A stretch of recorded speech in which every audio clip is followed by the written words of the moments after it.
Eu gostaria de passar a palavra agora à professora Carla Saad, que é professora pesquisadora, né, do Centro de Investigações Jurídicas e Sociais da Faculdade de Direito da Universidade Nacional de Córdoba. A professora vai nos abrilhantar com uma palestra cujo tema é o impacto dos direitos fundamentais nos direitos das relações de dependência do trabalhador com deficiencia. Profesora, por favor.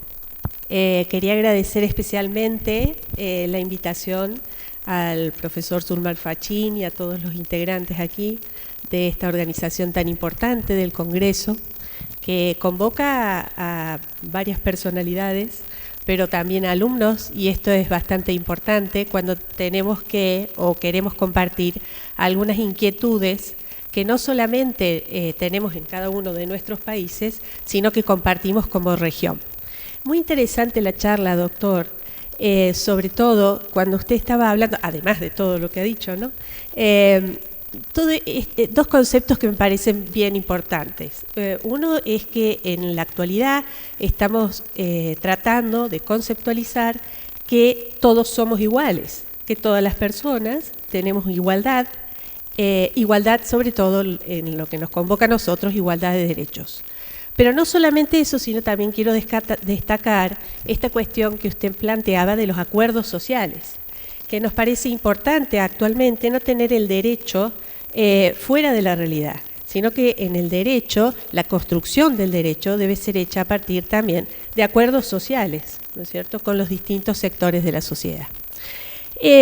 Lamentablemente, mientras estamos compartiendo esta charla, quizás una persona con discapacidad se encuentra excluida del mercado laboral.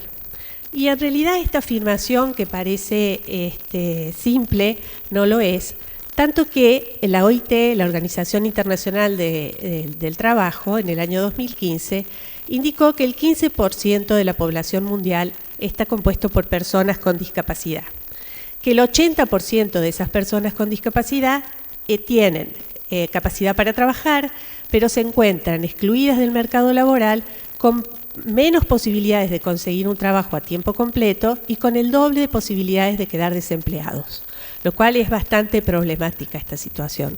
No solamente a nivel mundial, si nosotros planteamos, por ejemplo, en nuestro país, el 12% de la población de nuestro país presenta una deficiencia o una discapacidad, y no tenemos actualmente citas oficiales en relación a qué cantidad de esas personas se encuentran empleadas o desempleadas.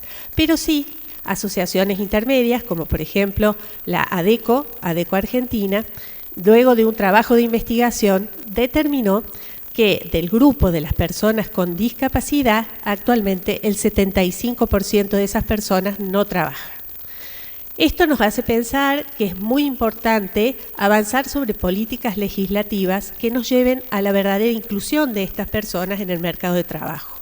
¿Pero por qué? ¿Por qué estoy pensando esto? ¿Por qué estamos pensando esto? No solamente pensamos desde el concepto de los derechos humanos, desde el concepto de la igualdad que planteaba acá el doctor, sino también desde el punto de vista económico. Porque cualquier persona que esté excluida del mercado laboral nos trae como consecuencia una problemática económica que tendremos que afrontar, de diferentes formas y maneras, pero también deberemos afrontarlos, no solamente desde el punto de vista del derecho, sino también desde el punto de vista económico, a través de distintos beneficios extras que tienen que estar incluidos en nuestros presupuestos. Entonces, ¿desde dónde podemos mirar las políticas inclusivas para darle esta bajada especial a nuestros sistemas particulares? Por supuesto que lo que se impone aquí es ver cuál es el corpus juris de los derechos humanos que existen actualmente. Tenemos las diferentes convenciones de derechos humanos que tocan transversalmente esta cuestión de las personas con discapacidad, esta cuestión de la desigualdad de los derechos, ¿sí? Pero las convenciones que específicamente nos interesan son dos, que están remitidas especialmente al colectivo que estamos hablando. Una es la Convención Interamericana para la Eliminación de toda discriminación de las personas con discapacidad, que ha sido ratificada por Brasil y Argentina en el año 2000, pero que ha sido dictada en 1999 en la ciudad de Guatemala. Ahí es importante destacar que trata el concepto de discapacidad, porque una cuestión que tenemos mucho problema para definir es qué se llama deficiencia en términos de ustedes, a qué podemos atribuir una deficiencia. ¿Qué se llama? Claro, es muy difícil poder decir, tener un parámetro único para determinar, porque es un colectivo bastante heterogéneo. Entonces, a estos efectos, la Convención ha establecido dos conceptos fundamentales. Uno, ¿qué entiende por discapacidad? Basado en tres ejes. Una es la deficiencia o el problema o el impedimento físico, habla de impedimento físico, mental y intelectual también. Otra es el tiempo, por cuánto tiempo padece esta persona y puede ser catalogada como persona con discapacidad. Entonces habla de temporaria o permanente. Y la última cuestión que trata para definir la deficiencia es qué está imposibilitando y quiénes la están imposibilitando. El que está imposibilitando son los actos de la vida común, los actos que cualquier persona atribuida como normal, concepto bastante en desuso, ¿no es cierto?, pueden realizar. Y ¿quiénes son los que causan esta incapacidad o discapacidad? Pues habla aquí del entorno. Y esto es muy importante porque empieza a haber una avanzada ya en las convenciones internacionales a responsabilizarnos a nosotros como sociedad. De allí otra palabra muy importante que destaco del doctor Bruno, el tema de los modelos a seguir. Nos responsabiliza a cuánto tenemos que ver nosotros en aquellos que las personas carecen. Entonces habla del entorno económico y del entorno social. Y habla también, como han visto que es la Convención para la Eliminación del Trato Discriminatorio, tiene que definir discriminación. Y entonces va a ser esta concepción de la discriminación negativa y la discriminación positiva. Por supuesto que abolece la discriminación negativa, o sea, todos aquellos actos que impiden, que excluyen, que quitan derechos humanos y libertades fundamentales, pero como en todas las legislaciones, todo lo que se llame discriminación positiva, o sea, aquellos actos diferenciales, ¿no es cierto?, pero que están hechos en pos de la persona, son aceptados en el marco de la Convención. Pero ¿cuál es el objetivo de esta Convención? La primera preocupación que hubo en materia de cómo tratar a un sector vulnerable, que es la discriminación. Entonces le impone a los estados, y en esto a mí me da como cierta tristeza tener que decir que impone a los estados eliminar, y habla de una palabra progresivamente, el trato discriminatorio hacia las personas con discapacidad. Esto de progresivo es entendible, pero la verdad que es bastante triste que tengamos que apelar a esta técnica para poder llegar a la eliminación de algo que debería ser, como dijo el doctor, absolutamente natural. ¿Qué quiere decir esto? Si empezamos a conversar de temas laborales, vemos que esta convención en realidad lo que afinca o al pie que pone es al tema de la eliminación de la discriminación. Por supuesto, de aquella también que se produce en el ámbito del trabajo, pero sostengamos que queda ahí, queda inconclusa. Luego, en el año 2006, se viene a complementar este modelo social, avanzando absolutamente sobre la legislación, y se dicta en el ámbito de la ONU la Convención sobre los Derechos de las Personas con Discapacidad. También esta convención ha sido ratificada por Brasil y Argentina. Toma fuertemente el modelo social de discapacidad. Esto es, para ponerlo en comparación con el modelo anterior, que era el modelo médico rehabilitador, en donde solamente se miraba a la persona con discapacidad desde su deficiencia, o sea, desde su problema físico, desde su problema mental, desde su problema sensorial, pero no cuál era la responsabilidad que teníamos nosotros como sociedad o la sociedad toda en el hecho de esa discapacidad. La convención esta cambia el sentido y avanza sobre lo que se llama discriminación, Para definir también, tiene que definir obviamente, qué se entiende por persona con discapacidad, pero habla sobre todo que la discapacidad ya es una construcción social, por lo cual absolutamente afianza el modelo el modelo social. ¿Cómo define la persona? Bueno, dice que también es aquella que tiene un impedimento físico, mental, sensorial, y agrega un término que en la convención anterior no estaba, que era el término de intelectual, o sea, avanza sobre las problemáticas que existen en materia de deficiencias. Pero cuando habla del plazo, nos está indicando que en realidad ya esto de permanentes o transitorias va a estar reemplazado por estas disfunciones a largo plazo. Lo verdaderamente importante es que luego avanza sobre el sistema y dice que en consideración todas estas cuestiones con las barreras sociales y de exclusión de cada una de las sociedades. O sea, aquí este modelo social se imbrinca en la situación y dice no solamente van a ser estas cuestiones o estos impedimentos físicos, sino cuánto tenemos que ver nosotros en que esa persona no pueda desarrollar sus capacidades.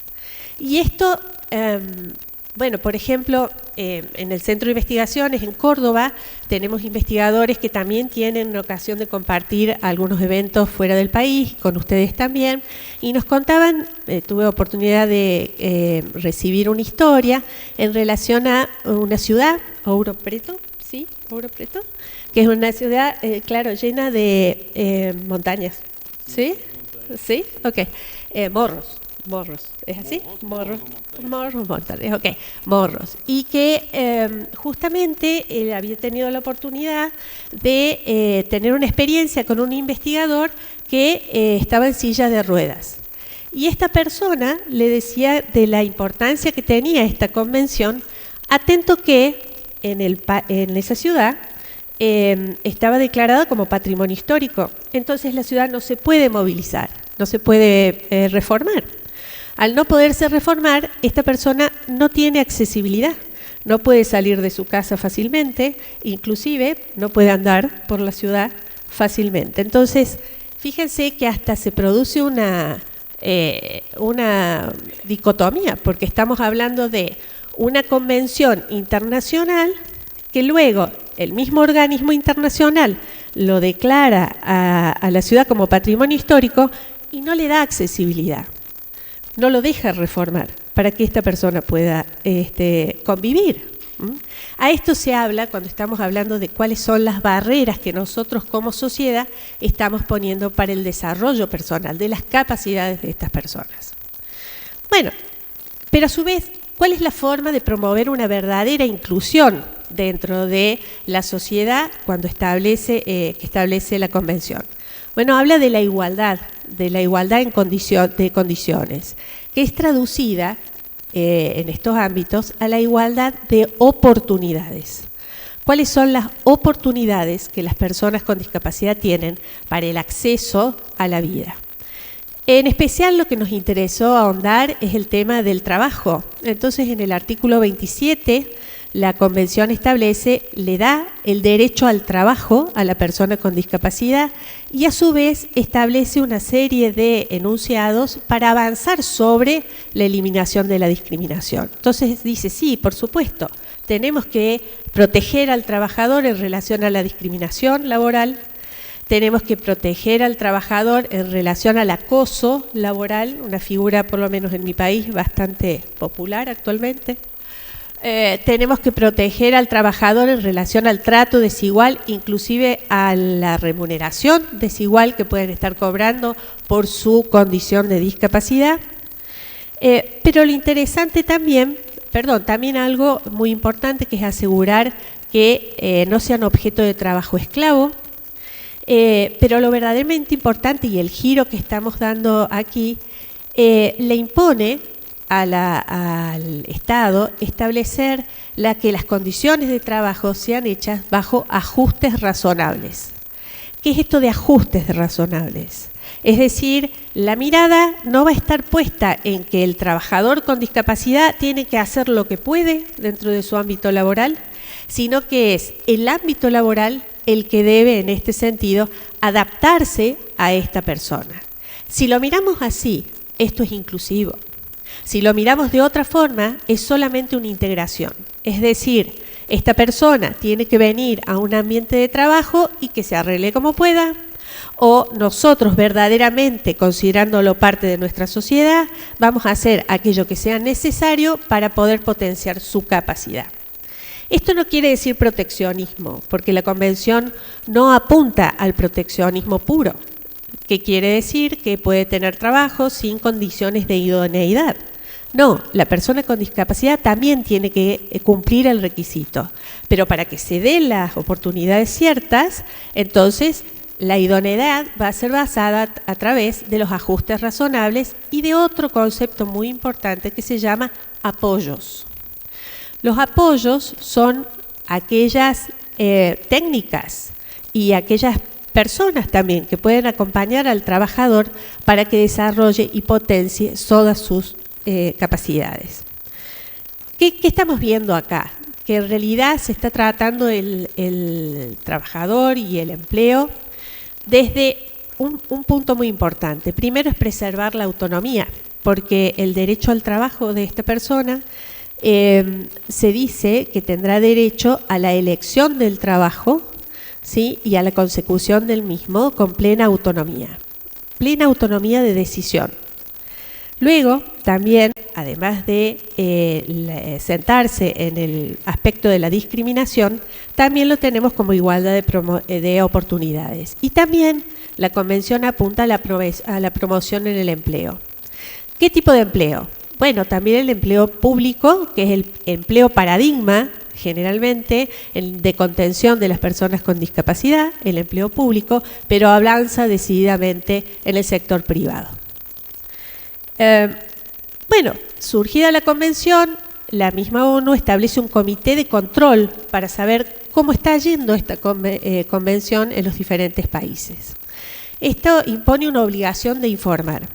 Tanto Argentina como Brasil han informado y de estas informaciones han salido algunas recomendaciones bastante interesantes para nuestros países. Voy a empezar por nosotros, así después no me retan. Bueno, para Argentina en el año 2012 se resalta primero la participación política de las personas con discapacidad, el hecho de haber dictado determinadas leyes que apunten a la participación política efectiva. Luego también la comisión permanente que se articula dentro de los medios para acceder, o sea, son ley de medios accesibles, y después una comisión enuncia estas 4 cosas nada más, ¿no? Una comisión que se hace en el ámbito de la Corte Suprema de Justicia de la Nación, que se llama ADAYUS, que favorece la participación de las personas con discapacidad dentro de la justicia, sería el acceso a la justicia. Ahora, ¿cuáles son las recomendaciones? Bueno, un montón. Pero más allá de ese montón de recomendaciones, las que preocupan específicamente en materia de el trabajo son las barreras sociales que aún existen, y en relación a las barreras sociales que aún existen para la inclusión de las personas, destacan específicamente a las mujeres, o sea, que sufren una doble vulnerabilidad, no solo por el hecho de ser mujeres, sino también por tener una discapacidad. Entonces, con este destaque, hablan de la falta de empleo privado y del no cumplimiento de una cuota especial que se establece a nivel del empleo público, que es decir, un 4% de la planta de personal de cualquier organismo público debe ser compuesto por personas con discapacidad, y eso actualmente no se cumple. ¿Qué pasa con Brasil? Bueno, Brasil presenta su informe en el año 2015. Nosotros presentamos 2012, ustedes 2015. Acá resaltan la constitucionalización de la convención, o sea, que la convención haya entrado dentro del sistema constitucional. Me decía el profesor Sulmar esta mañana que en realidad es una de las pocas que ha ingresado, creo estar en lo correcto, ¿no? Una de las pocas que había ingresado a nivel constitucional, con grado de constitucionalidad, ¿sí? Después destaca una comisión permanente que existe o existía en ese momento en la Cámara de Diputados, y destaca un programa que se llama Vivir Sin Límites. Existía en ese momento un programa, Vivir Sin Límites, para la integración justamente dentro de la política. ¿Y qué es lo que recomienda y en realidad se preocupa?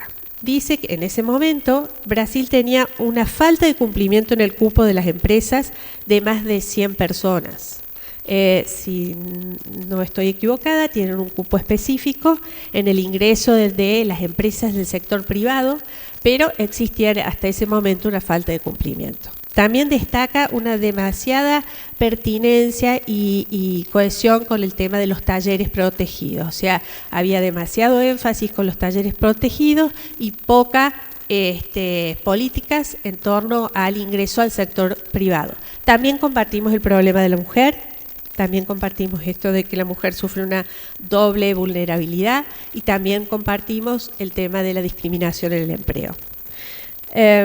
Y hacen unas recomendaciones en torno a justamente compatibilizar todo esto en políticas públicas eficientes, pero también piden algo que por lo menos en nuestro país, eso es una de las pocas cosas que está funcionando, es la participación y la inclusión de las organizaciones protectoras de personas con discapacidad dentro de las políticas públicas que se dicten en torno a ellos.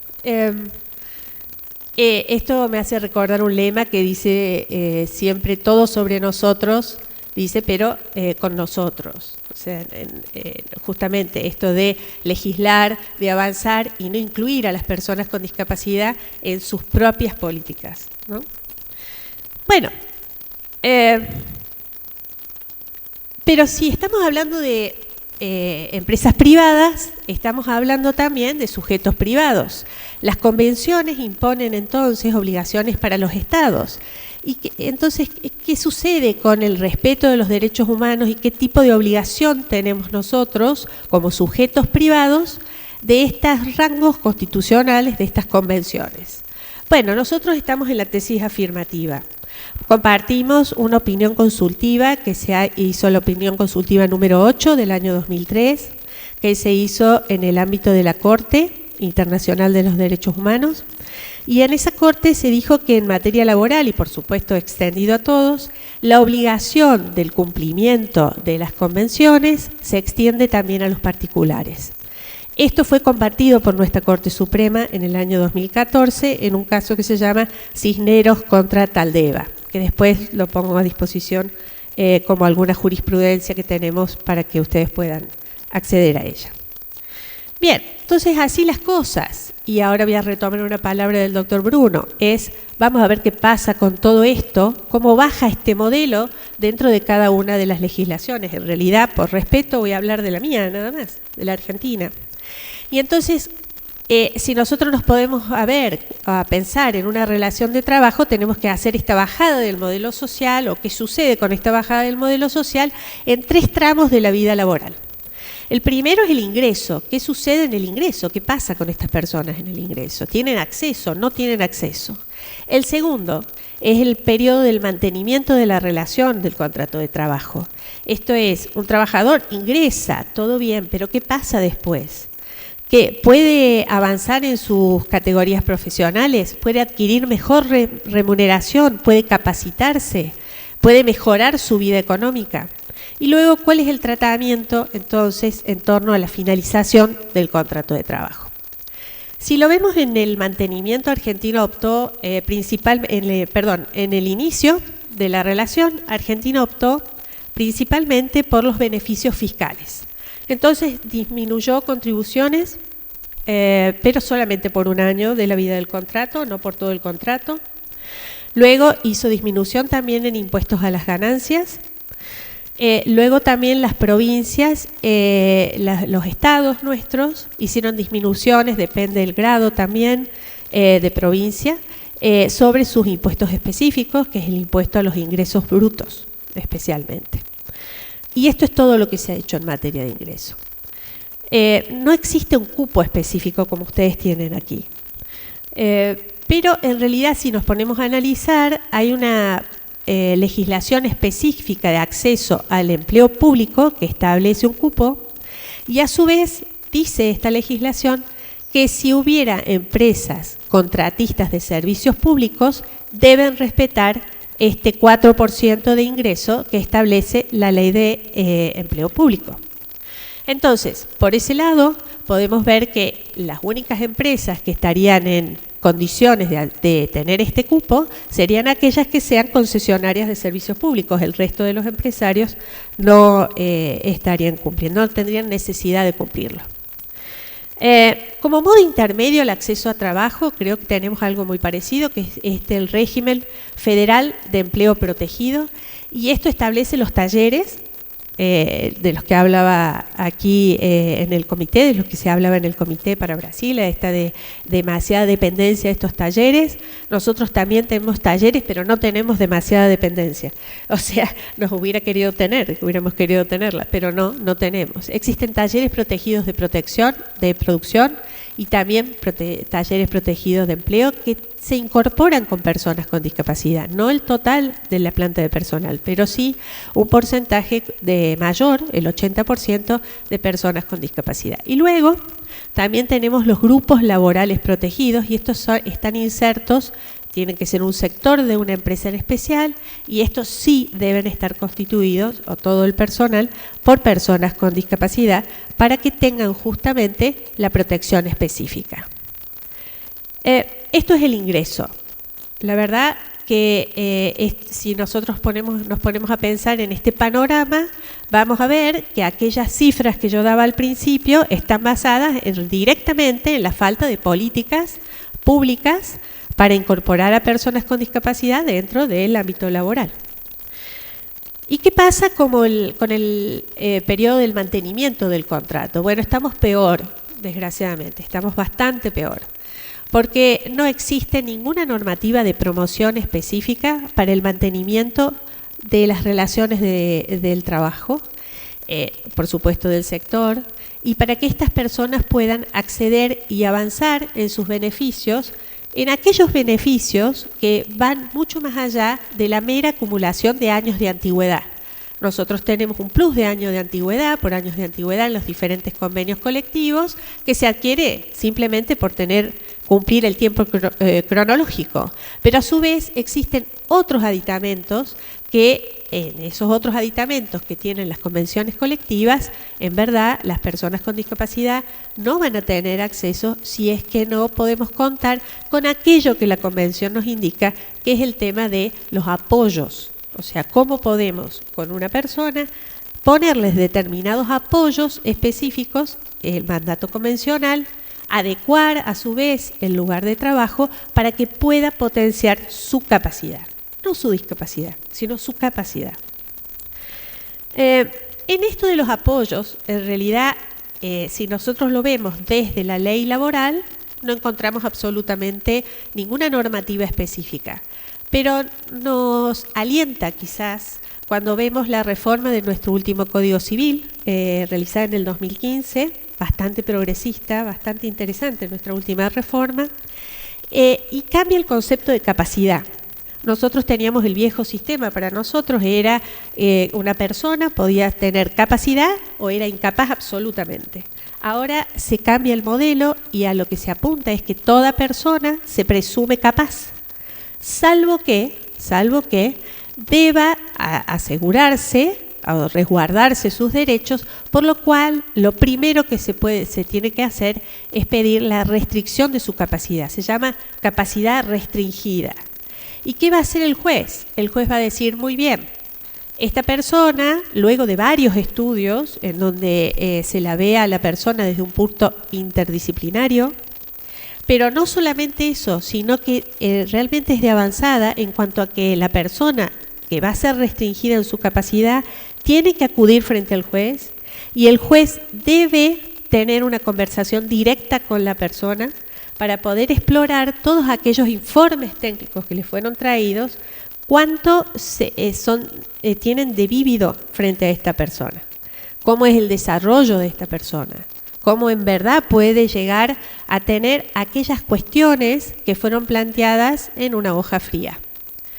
Entonces, dice que si fuera restringida su capacidad conforme las técnicas dadas en el Código Civil y específicamente los casos que el Código Civil establece, deberá el juez restringir su capacidad diciendo no podrá manejar más allá de un sueldo mínimo vital y móvil, no podrá concertar operaciones bancarias, no podrá aquellas cuestiones específicas que no puede hacer, pero que restringida su capacidad no significa que va a ser reemplazada su decisión, sino que su decisión va a ser tomada con apoyos.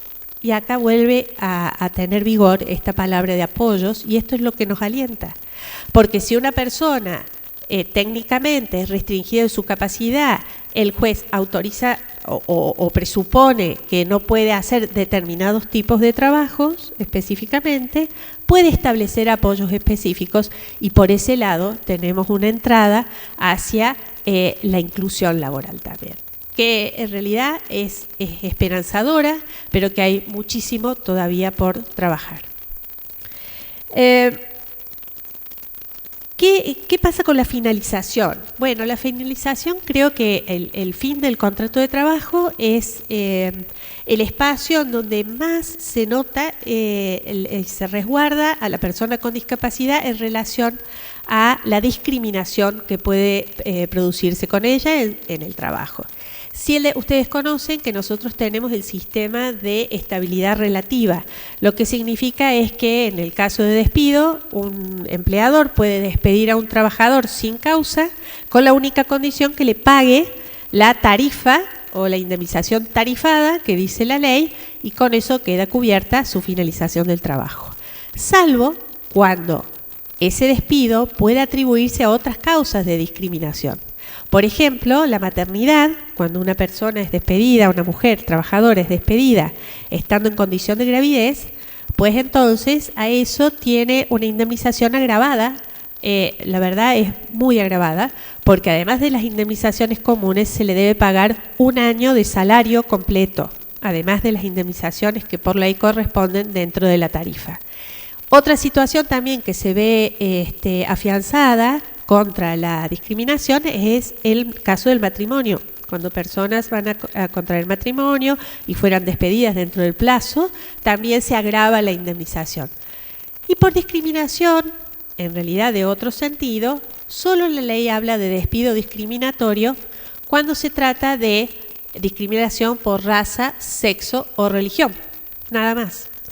Y la indemnización agravada es menor porque habla de un 30% más. Ya no es ese año tan gravoso, sino baja a un 30% más. No hay indemnización agravada para el caso de despido por condición de discapacidad, por situación de vulnerabilidad. Entonces, ¿a qué hemos apelado? Hemos apelado a la Ley General de Discriminación y en esto ha sido para nosotros mucho más positivo, mayormente positivo, por cuanto la Ley de Discriminación establece dos supuestos.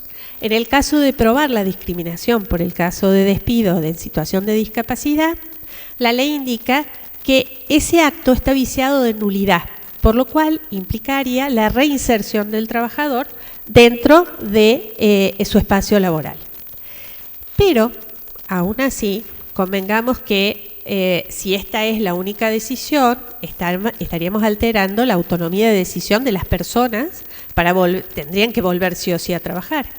Entonces la ley da una opción, dice a opción del trabajador, o reingresa a trabajar o se le da una indemnización de la reparación integral que nos estuvo recién enseñando también el doctor Bruno. Entonces ya se avanza sobre la tarifada que excluye el daño moral y no solamente va a cobrar las indemnizaciones comunes, sino también se le va a dar el aditamento del daño moral que imaginemos es bastante, ¿no?, sobre la vida de la sociedad. Entonces, tenemos dos supuestos para el reingreso. Uno el reingreso y el otro es la indemnización con un superagravamiento. Para ir terminando, ¿qué es lo más importante de todo lo que hemos dicho hasta ahora y qué es lo que imbrinca en los modelos legislativos y políticas legislativas de nuestros países, todos firmantes de convenciones de derechos humanos? Es este cambio específico de paradigma al modelo social. Es abandonar el modelo rehabilitador, es mirar a la persona con discapacidad desde la igualdad, desde la inclusión, desde un otro que necesita de esta sociedad y que tiene el mandato legal de ser cumplido, y que este mandato legal no corresponde, a nuestro entender, solamente a los estados, sino que nos corresponde a nosotros cumplir en virtud de ser sujetos privados también, que interactuamos, por lo cual tendremos que romper las barreras sociales, las barreras culturales, para llegar justamente a poder concretar este espacio. Si nos ponemos a pensar para atrás en la reflexión que podemos hacer de aquellas recomendaciones que nos dio el comité en el año 2012, hace mucho tiempo atrás, estamos en igual situación. Por lo cual nos toca próximamente dar un nuevo informe y me parece que no va a ser muy positivo tampoco. ¿Qué tenemos que nosotros avanzar? Bueno, en esto de los ajustes razonables, en esto de los apoyos hacia las personas, en esto de las igualdades de las oportunidades, en esto de permitir que la persona no solamente tenga su derecho al trabajo, sino que sea en condición de trabajo decente.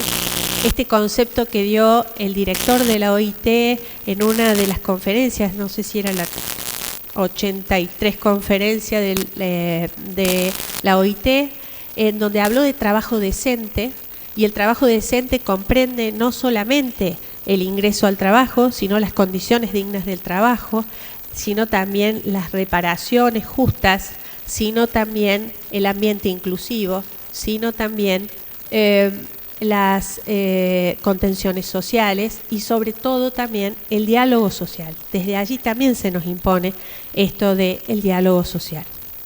Entonces, en virtud de esto, rescato también al doctor Bruno cuando dice esto de la concertación. Y la concertación para nosotros significaría avanzar sobre una legislación específica, protectora, pero a su vez no solamente protectora de eliminar discriminaciones, sino fomentar la eliminación de las barreras. Y la concertación debe ser hecha en el ámbito del derecho del trabajo, no solamente con los empleadores, sino con el grupo de empleadores, el Estado, el grupo de trabajadores, pero un grupo de trabajadores muy particular, un grupo de trabajadores que también tengan incluidas las personas con discapacidad. Si me permiten, les voy a leer, ojalá pueda ser clara, una frase para terminar, que una periodista, al hablar del modelo social, nos brindó y nos parece absolutamente interesante poder mirarlo desde ese lugar para llegar a comprenderlo. Dice: cuando una flor no florece, arreglas el ambiente en el que crece y no la flor. Es decir, para que florezca, modificas el agua, la luz, la temperatura. Cada flor es única, necesita su singular dosis de luz, agua y temperatura para florecer. Es una bella imagen que sirve a la metáfora del modelo social. Todos los humanos están llamados a florecer.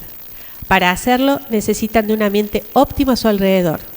Toda persona que se desarrolla en un ambiente óptimo florece. Es tan simple como eso. Muchas gracias.